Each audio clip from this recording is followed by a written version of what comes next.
Hi friends, welcome back to our Read Aloud channel, Storytime with Little Book Nook.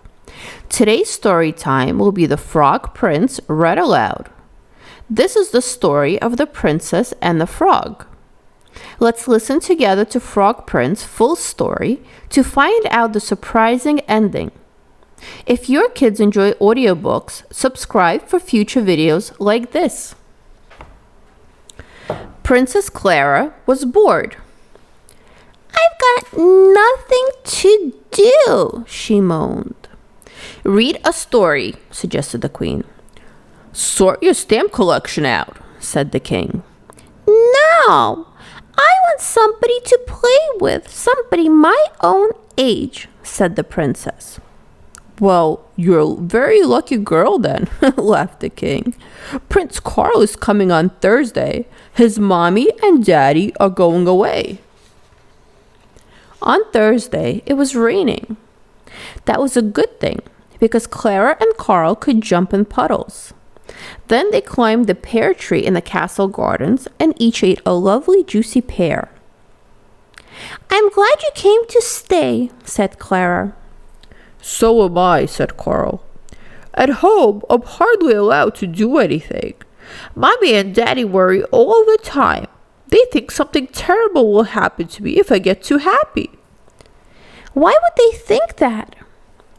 "Because a fairy said so when I was little," Karl answered. "When I was born, my daddy invited the fairies of the forest to a party. The first fairy gave me my singing voice. The second one made me able to wiggle my ears. But when the third fairy was about to leave her gift, Daddy laughed and whispered, 'Oh no, that one looks like a right frog.' She wasn't supposed to hear it, but unfortunately she did." "Was she upset?" "Of course, she got really angry and said we had better watch out, for just when we are at our happiest, misfortune will strike." "Oh, that's horrible." "Nah, it's just one of those things people say when they're angry. As you can see, nothing has happened. Let's play something else," said Karl. Princess Klara and Prince Karl played every day. They played bowling with the king's golden apple. They made funny faces in the castle mirrors and swung from the big crystal chandeliers. When they got too hot, the prince simply flapped his ears to fan them. They laughed ever such a lot. But then the king came along and put his finger to his lips. "Calm down a bit," he said. "Karl's mommy and daddy said that you can have fun, but not too much fun. And what you're doing definitely sounds like too much fun to me." "Let's go outside instead," said Clara. "Good idea," said the queen. "You can go for a nice quiet walk." But Karl and Clara did not go for a walk. They lay down in the grass and looked at the clouds instead. "What's the point of living if you can't play?" asked Clara. "What's the point of playing if you can't have fun?" said Karl. "Do you want to hear a song?" Clara certainly did, because no one could sing like Karl. When he sang, all the animals of the forest stopped and listened. The squirrel wiped away a tear with its tail. The owl tilted its head to one side, and the rabbit wiggled its ears in time with the rhythm. Everybody was happy, and nobody noticed the black cloud creeping over them up in the sky. "Aha, Prince Karl. So this is where you are," sighed the cloud. "And you certainly look very happy. Remember what I said. Misfortune will soon be with you." But the children didn't hear that. The next day, Clara and Karl were playing hide and seek. "Your turn to seek," shouted Karl, and he ran off while Clara closed her eyes and counted to 100. To it, hooted the owl as Karl rushed by. "Be careful. Remember, this is the fairy tale forest." but the prince's mind was on other things. He got down and hid behind a mossy rock. What a good hiding place, he thought. He sat there giggling, imagining how long it would take Clara to find him. And when she finally did find him behind the rock, she would shout, "Oh, there you are!" And they would dance around with happiness because they were together again. I don't think I could ever be happier than I am right now, Prince Karl said to himself. But just as he was saying those words, the dark cloud came down in the forest and wrapped him up in a big damp fog. Ha, ha, ha, ha, came a husky murmuring laugh. Clara! The prince tried to shout, but all that came out was a quack. Clara looked for the prince all day. "This isn't fun at all," she shouted. "Come out now!" But Prince Karl was gone. And even though the king sent out his best scouts and his best tracking dogs, they could not find a single trace of the missing prince. Oh, such a misfortune. What will his parents say? "You weren't having too much fun, were you?" groaned the king. "Yes, we were," said Clara. "But you have to be able to have fun." And she disappeared off to her room and cried because she was angry and missed her friend. After a while, she felt a warm little nose on her cheek. It was a mouse with a red woolly hat. "Don't cry," said the mouse. "We will go and find your friend tomorrow. I have been in lots of fairy tales, so I will help you, as long as I can have a piece of cheese." The next day, Clara and the mouse set off into the fairy tale forest. The first person they met was a little girl with a red riding hood. "Hello," said the mouse. "Are you off to your grandmother's house with some biscuits?" "Yes, I am," said the girl. "And I'm in a bit of a hurry because I have to meet a wolf on the way. Is there something I can help you with?" "I'm looking for Prince Karl," said Clara. "Have you seen him or heard him? He has a lovely singing voice." "Singing voice, you say? I think you should ask the musicians." Before the little girl rushed off, she gave Clara a biscuit from her basket. "This biscuit is called a dream," said the little girl. "I hope it will be a nice dream." The musicians lived in a house made of sweets and biscuits. When the mouse and the princess came along, they were busy playing. The donkey was braying, the cat was meowing, the dog was barking, and the cockerel was crowing his heart out. "Do you call that music?" asked the princess once they had stopped. "Well," smiled the donkey, "we know it sounds terrible, but it is fun.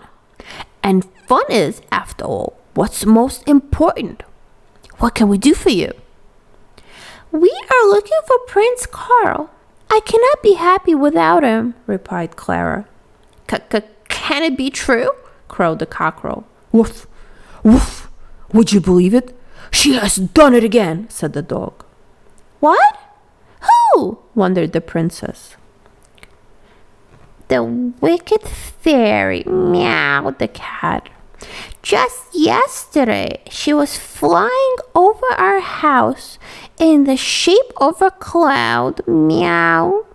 She told us to stop playing, otherwise she'd turn us into something else, just like she has done with a certain giggling prince."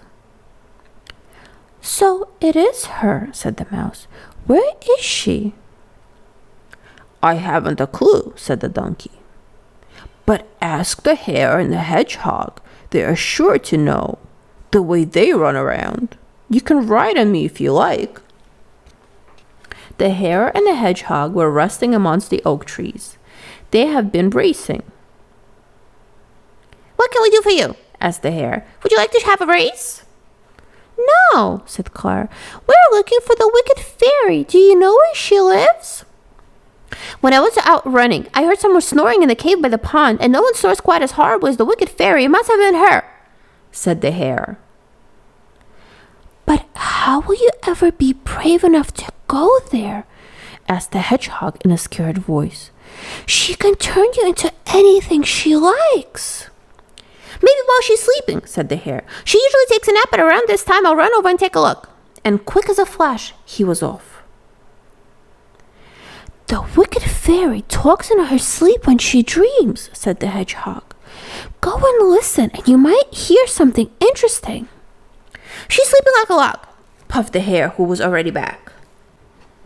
Clara and the mouse rode on the donkey. As they got nearer, he was not brave enough to go any further, but Clara and the mouse were. Now they stood inside the cave and looked at the wicked fairy who was sleeping deeply. Gosh, she looks really scary, whispered the princess. She certainly does. And she's not saying anything either, squeaked the mouse. She's just snoring. So Clara took out the biscuit the little girl with the Red Riding Hood had given her. Maybe this will help. It's called a dream after all. Carefully, the princess pushed the biscuit into the sleeping fairy's mouth. Was the sound from the fairy as she breathed the dream in, and straightaway she started dreaming. Ha! Ha! Ha! That silly prince will have to catch flies with his tongue for the rest of his life. He's a frog now, and a frog he will stay. The fairy chuckled, very pleased with herself. Well, at that, Clara got so angry that she tweaked the fairy's nose as hard as she could. You rotten, wicked fairy, you! The princess shouted. Make Karl into a boy again! The wicked fairy suddenly opened her eyes. Never, she sneered. The only thing that can break the spell is if somebody recognizes him. But how could that possibly ever happen? There are thousands of frogs, and you are only allowed one try. The moon was shining over the lily pond. This was where the frogs gathered every evening, eating flies and mosquitoes and croaking as frogs do. So, where's your little friend then? Teased the fairy. Clara looked at many different frogs, but they all looked the same. She stopped at one who was smiling, staring at her with big friendly eyes. Is that? She began. She was just about to say Karl when she heard a croak that sounded different to all the others. It was such a beautiful croak that it made Clara's heart jump, just like a little frog inside her.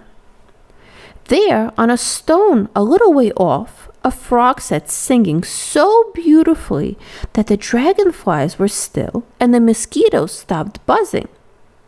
The princess rushed up to the frog, bent down, and gave it a kiss.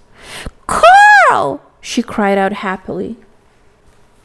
And all of a sudden, the wicked fairy turned into a cloud that blew away, and the frog turned into Karl. He lifted her up and danced around and said, Thank you, Clara. Now at least we can play as much as we like. And the mouse threw its hat in the air and shouted, Hooray! And from that day on, Clara and Karl lived as happily as they wanted to forever after. When they got hot, the prince flapped his ears to fan them. And when they got tired of playing, he sang, just as beautifully as always. And every now and then he gave a little croak, but they just giggled about that.